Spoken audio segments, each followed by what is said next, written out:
the debt trap, why your brain won't let you escape, and the 72-hour reset that changed everything.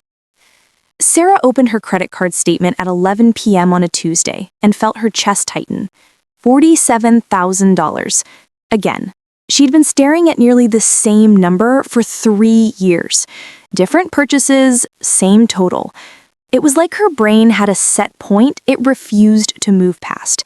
And here's what terrified her most. She made good money, $78,000 a year. She wasn't reckless. She had a budget app. She'd read the books. But every month, something happened. A small Amazon order, a necessary dinner out, and somehow, always, she stayed stuck at exactly $47,000 in debt. What Sarah didn't know, what most Americans drowning in $1.13 trillion of credit card debt don't know, is that she wasn't failing. Her brain was doing exactly what it was designed to do. And that design is bankrupting millions of people who think they just need more willpower. Today, you're going to see what happened when Sarah discovered the real psychology behind why we stay stuck in debt. And the solution? It wasn't what anyone told her it would be. Let me take you inside Sarah's life for a moment, because I'm willing to bet you'll see yourself somewhere in her story. She's 38, marketing manager, married to Tom, who works in IT, 2 kids ages 7 and 9.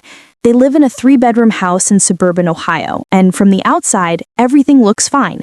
Better than fine, actually. Birthday parties happen, dance classes get paid for, the mortgage is current. But Sarah has a secret that sits in her stomach like a stone. That $47,000 isn't just credit cards. There's $23,000 in student loans she's been paying the minimum on for 12 years. There's a car payment. There's a personal loan they took out 2 years ago to consolidate some of the credit cards, which then quietly filled back up.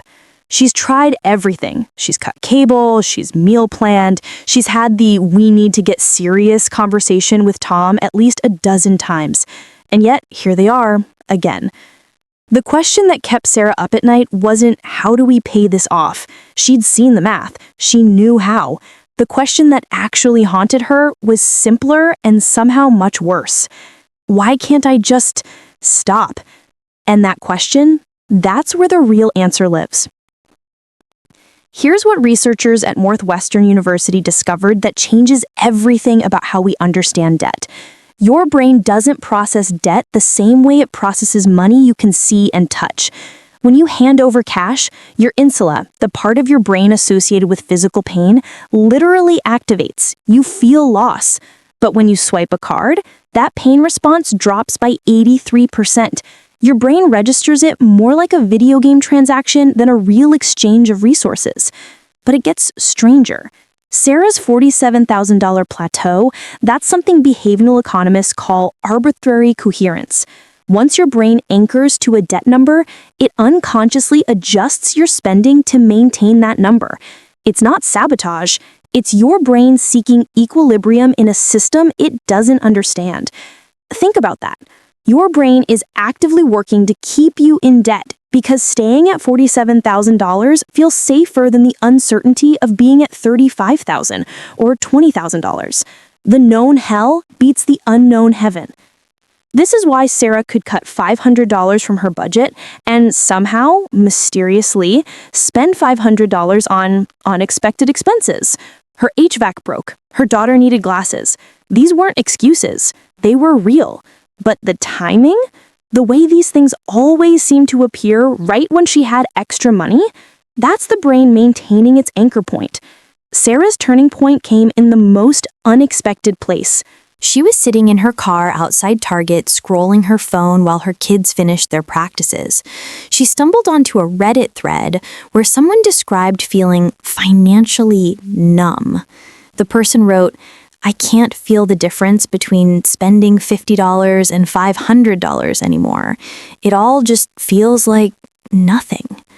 Sarah felt seen in a way she'd never experienced. She'd been financially numb for years and didn't have a name for it. That night, she went down a research rabbit hole that ended with a Stanford study on what they called pain point reactivation. The premise was wild, but simple. If the brain stops feeling pain around spending because debt has become abstract, you need to make it concrete again, visceral, immediate. The researchers weren't talking about shame or guilt. Those emotions actually backfire and make you spend more as a form of self-soothing. They were talking about reconnection, making your brain feel money again. Sarah learned that 64% of Americans with credit card debt say they feel detached from their spending. They know the numbers are bad, but the numbers don't feel real. And when something doesn't feel real, your brain doesn't prioritize it. So Sarah tried something that felt almost too simple to work. She called it her 72-hour reset. Here's what Sarah did and why it worked when nothing else had. Day 1, the visibility shock. Sarah took every single debt statement and taped it to her bathroom mirror. Not hidden in a folder, not in an app, physical paper where she'd see it twice a day, every day. She wrote the total at the top in red marker, $47,283. But here's the crucial part. She also wrote what that money could have been. $47,283 equals 9 years of family vacations we didn't take. This wasn't about shame. This was about reactivating that insular response, making the abstract concrete, visceral, immediate. The researchers weren't talking about shame or guilt. Those emotions actually backfire and make you spend more as a form of self-soothing. They were talking about reconnection, making your brain feel money again. Sarah learned that 64% of Americans with credit card debt say they feel detached from their spending. They know the numbers are bad, but the numbers don't feel real. And when something doesn't feel real, your brain doesn't prioritize it. So Sarah tried something that felt almost too simple to work. She called it her 72-hour reset. By day 3, something unexpected happened. Tom noticed. "You've been different this week," he said, not accusatory, curious. Sarah showed him the bathroom mirror, showed him the pause practice, and here's what mattered. She didn't ask him to change. She invited him to notice what she was doing. This is critical. Research from the University of Michigan shows that financial stress is cited in 36% of divorces. But it's not the debt itself. It's the blame, the secrecy, the feeling of being on opposite teams. Sarah had spent years trying to convince Tom they had a problem. Now she just showed him a different way of seeing. Within a week, Tom started pausing too, not because Sarah nagged him, because he saw it working. But the real transformation wasn't the pausing. It was what Sarah started doing with the clarity that came from reactivating her financial awareness. She realized something that sounds almost embarrassingly simple. She had no idea where most of their money actually went. They had been budgeting, yes, but budgeting is forward-looking. Sarah needed to look backward. She pulled 3 months of bank statements and color-coded every transaction by category, not for judgment, for data. What she found stunned her. Restaurants, $847 a month. Not fancy places. Chipotle, Panera, the quick dinner because I'm exhausted meals that cost $45 for a family of 4 and left everyone hungry 2 hours later. Subscriptions, $284 a month. Streaming services they forgot about, apps with free trials that converted to charges, a meal kit service they used twice. Small Amazon purchases, $623 a month. Phone cases, kitchen gadgets, things that seemed like $15 here, $23 there. But here's what broke Sarah's heart and simultaneously set her free. She wasn't spending money on things she didn't value. She was spending money as a substitute for things she did value, but felt too tired or overwhelmed to do. The restaurants weren't about hunger. They were about not having to think after a long day. The Amazon purchases weren't about need. They were little dopamine hits during lunch breaks when work felt suffocating. This is what financial therapists call compensatory spending, using purchases to fill emotional gaps. And you cannot budget your way out of an emotional problem. Sarah needed a different solution. Sarah created what she called her value map. On a Sunday afternoon, she wrote down the 10 things that mattered most to her actual happiness. Family dinners at home, reading before bed, her daughter's laughter, morning coffee with Tom, walking the dog, date nights, her kids' bedtime routine, feeling financially stable, having energy after work, planning a real vacation. Then she went back through those bank statements and color-coded again. Green for purchases that aligned with these values, red for purchases that didn't. The page looked like a crime scene, 73% red. But here's what Sarah gained, something she'd never had, a decision filter. Every purchase now got one question. Does this move me toward what I actually value or away from it? The $847 in restaurants moved her away from family dinners at home and away from financial stability. Red. She didn't go cold turkey. That wasn't sustainable. Instead, she built what behavioral economists call a choice architecture. She made the right choices easier and the wrong choices harder.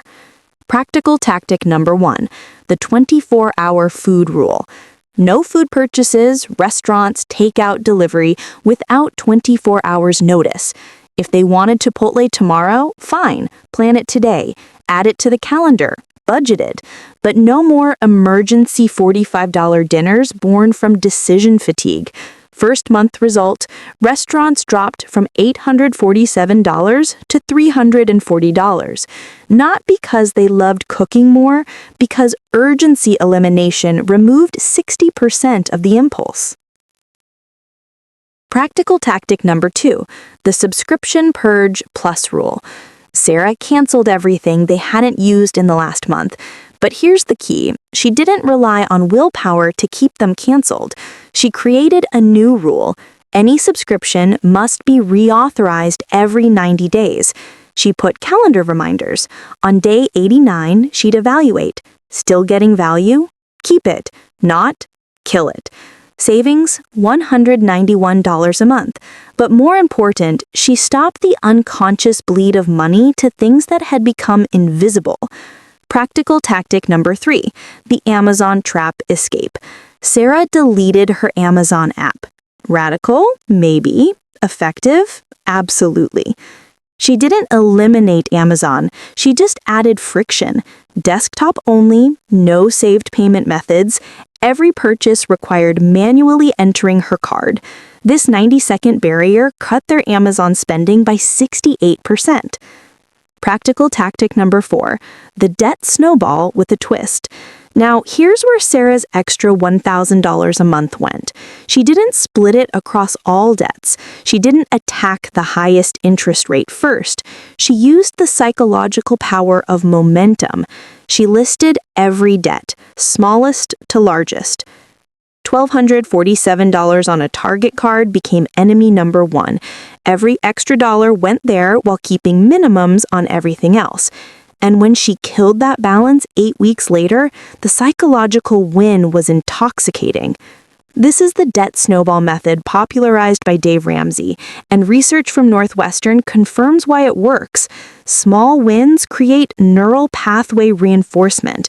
Your brain gets addicted to progress, not perfection. 6 months in, Sarah's life looked different in ways that had nothing to do with spreadsheets. Her credit card debt was down to $38,400. Not miraculous, but consistent. The anchor was breaking. But here's what mattered more. Sarah and Tom started having dinner together as a family 5 nights a week. Real dinners. Everyone talking. Her kids started requesting Mom's spaghetti instead of, can we get McDonald's? Sarah stopped shopping during her lunch break. Instead, she started walking outside for 20 minutes. She felt calmer, slept better. Her job stress didn't evaporate, but it stopped driving her to Target. Tom paid off his $2,100 Best Buy card. Then Sarah killed the Target card. Then the Discover card. Each win made the next feel possible. But the transformation that mattered most was subtler. Sarah stopped feeling shame. For years, she'd felt like a failure, like everyone else had figured out money and she was broken. Now she understood that she wasn't broken, she was just using the wrong tools for a brain-based problem. The debt wasn't a moral failing, it was a design flaw between ancient neurology and modern consumer psychology. And once she understood the design flaw, she could work around it. Now, I need to be honest with you about something. Sarah's system isn't magic, and it's not fast. 18 months after she started, she still has debt, about $22,000 worth.